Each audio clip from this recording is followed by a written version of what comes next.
I'm Lynn Currie. I'm from Austin, Texas.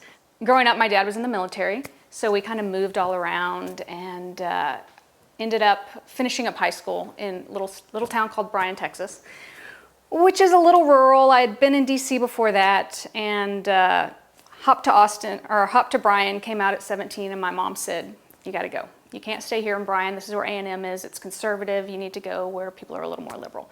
So I landed at UT and quickly got involved with kind of some of the AIDS and HIV activism. There were a couple different groups. There were always the folks that were really willing to get arrested, and then there were those of us who just kind of would lend our voice and we're with you. At some point throughout my college career, I started dating this woman who was in this group called Lesbian Avengers.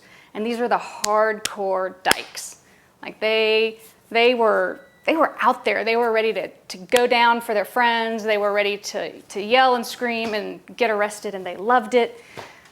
And wow, they were scary sometimes, but they were fun.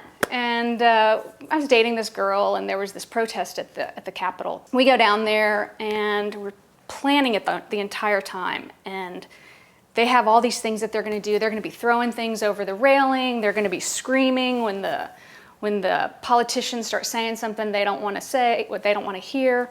And they were ready. And we had the lawyer on call. We were ready. They were going to get arrested. So we all go up there, and I let this girl that I'm dating kind of sit next to me and kind of scooch over a little bit because I don't want to get arrested. I don't want to call my daddy and tell him that I'm in jail.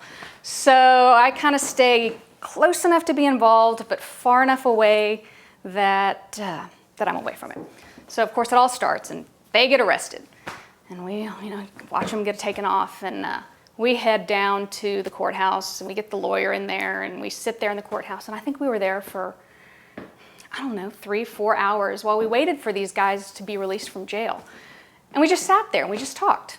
And eventually they got released. I don't know if, I didn't date the girl for much longer, so I don't know if she ever had to do community service or what, but that was that. So fast forward 22 years later to where we are today. And this last summer, the marriage equality case came down. And the difference was just crazy to me. I go down, the court decision comes down, and I decide that I got to do something with myself. I've got to be out and amongst my people. So go down to the county clerk's office where the big party was happening. People are getting their license. Go down to the courthouse a little bit later, and I run into this guy who is in the courthouse. This guy named Jim Parsons, and he's working there. He comes up to me and he says, "Hey, so, are people coming from the county clerk's office?" And I said, "Well, there's a bunch of them over there, but it's taking forever, and they know that the courthouse closes at 5, so they can't do the marriages afterwards." And he asks me, he says, "Hey, can you call over to somebody in the county clerk's office and let them know that we're going to keep the courtrooms open. We've got 2 judges that they've agreed to stay as late as it takes and until people stop coming so they can get married." And in Texas, I don't know if you know this, but in Texas, there's a 3-day waiting list, a 3-day wait after you get your license to when you can get married. And these judges can sign off on it for whatever reason they want. And so these judges were here, and they were in their courtrooms waiting for people to come in and willing to sign off and marry them until all hours of the evening. And I look at that and I think where we are now and where we were then is so hugely different.